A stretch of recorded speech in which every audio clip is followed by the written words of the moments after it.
This isn't a typical haul video since I've only got 5 things to show.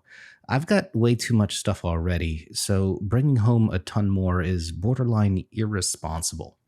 I went to the 2023 DC Fountain Pen Supershow to buy one celebration pin and to look around and see what caught my eye. My first DC pen show was in 2008, and I've been going pretty regularly since. Last year's show in 2022 was a bit grim, though, with the show floor having the least number of vendors and attendees that I could remember. But I'm happy to say that it's rebounded, and this year's show seemed the biggest that I can remember. It was packed, almost overwhelming. And shout out to the Pen Gangsta, who I happened to run into. The first item in the haul is this Odyssey notebook. It's a chonky A5 that packs 400 pages worth of Tomoe River paper into a compact little package. While $40 may seem expensive, Leuchtturm has less than half the pages and costs more than half as much, and a comparable Moleskine provides the similar pages per dollar, but with a soft cover. The real differentiator is the paper in both the Leuchtturm and Moleskine is inferior to Tomoe River, the Moleskine significantly so.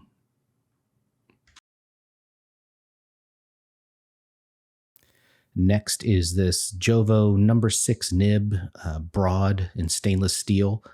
This one caught my eye because of its blacked out finish, something I've never seen before in Jovo.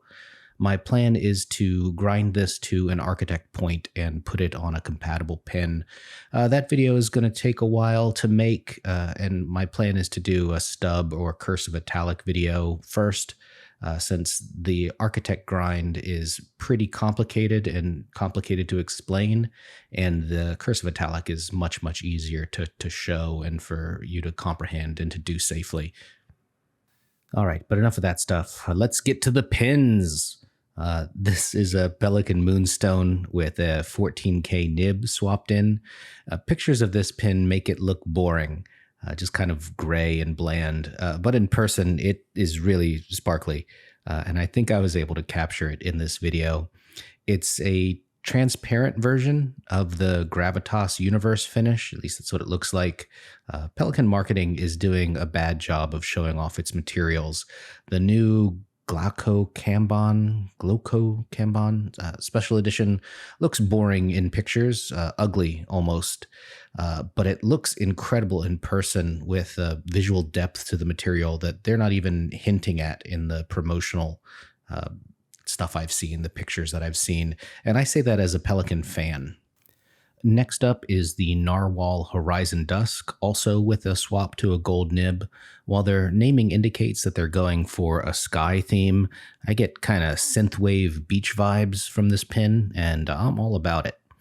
This pin has more heft than it seems like it should, and that's what moved it into a spontaneous purchase. Narwhal's done a good job with the scroll work, both around the cap and also on the 14K nib. I think this is the first Narwhal-made gold nib that I have. I have a gold nib on one of their Nautilus pins, but I understand it was made by a third party, so it's nice to have one now made by them with this matching scroll work on it. The threads have moved up to right near the nib, which means that the step from the main body to the grip is nice and smooth. It's very comfortable. It's a very nice looking pin. I'm very pleased with this purchase. And finally, my celebration pin, the Pilot Custom Urushi. I hit a big milestone at work, and I knew I wanted a big Urushi pin.